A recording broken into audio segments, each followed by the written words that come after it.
별것이다. 대통령을 하란다. 한국문단 초창기에 김동인 선생은 이런 글을 쓴 적이 있다.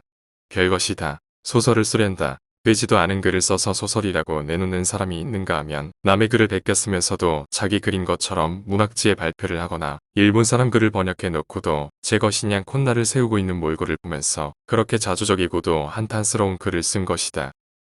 별것이다. 대통령을 하련다. 언제인가부터 필자는 한 나라를 이끌어가는 지도자의 자질이 곧 그 나라의 국력의 표시가 아닌가 하는 생각을 하게 되었다. 지도자의 자질과 리더십이 여하에 따라 국력의 신장과 쇠퇴가 결정된다고 믿게 되어서였다. 그렇다면 어떤 것이 지도자에게 필요한 자질로 거론되어야 하는가를 대학 강의실에서 학생들에게 물어본 적이 있었다. 그들이 제기한 자질의 요소는 이런 것이었다.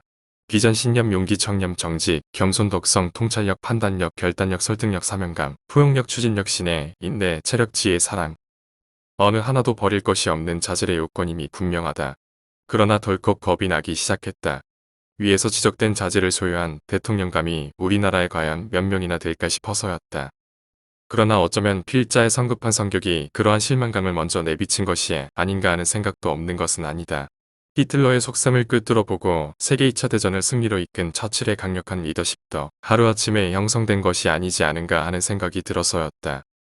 덧붙인다면 지도자를 양성할 줄 모르는 우리나라 정치 풍토를 먼저 개선시켜 나가야 하지 않겠나 싶은 생각도 없지 않은 터여서 더욱 그러하다.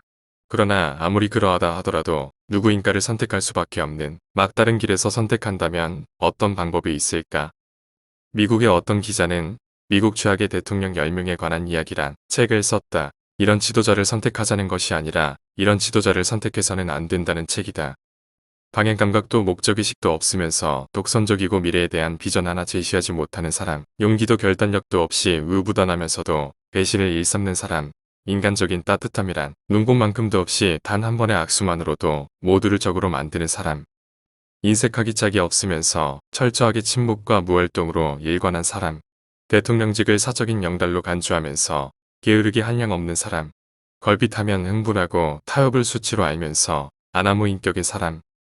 능력이란 보잘것이 없어 사람들이 원 세상에 어떻게 저런 사람이 미국의 대통령이라니 하는 탄식의 소리를 남긴 사람. 모든 허양무능이라는 대명사가 줄곧 따라다닌 사람. 우연히 대통령이 된 사람으로 백악관에서 수도 없는 섹스 스캔들이나 일으킨 함량 미달의 사람. 능력이나 지적인 면에서는 뛰어났으나 국민을 무시하면서 노골적으로 사법권을 방해하고 헌법을 유린한 사람. 이런 모든 신뢰들을 집약해보면 결국 국민을 우습게 보는 사람과 함량 미달의 사람을 지도자로 선택해서는 안 된다는 얘기다. 대통령 후보 지명과 더불어 자기 부인이 기절할 정도의 함량 미달이거나 부도덕한 사람이 대통령이 되면 어쩌나 하는 생각은 필자에게만 있는 것은 아닐 것이다.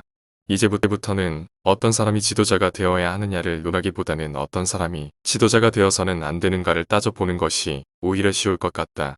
이런 사람은 대통령으로 뽑지 말자는 캠페인이라도 벌리고 싶은 심정이다. 필자 나름의 생각을 적어본다. 첫째가 무능한 사람, 둘째가 인간성이 좋지 않은 사람, 셋째가 인격 형성이 안 된 사람, 넷째가 위선적인 사람, 다섯째가 오만 독선적인 사람, 여섯째 우유부단한 사람, 일곱째 역사의식이 뒤틀려 있는 사람, 여덟째 패거리 정치에 몰입되어 있는 사람, 아홉째 지적 수준이 미달인 사람, 10번째 부도덕한 사람. 김중희 전 환경부 장관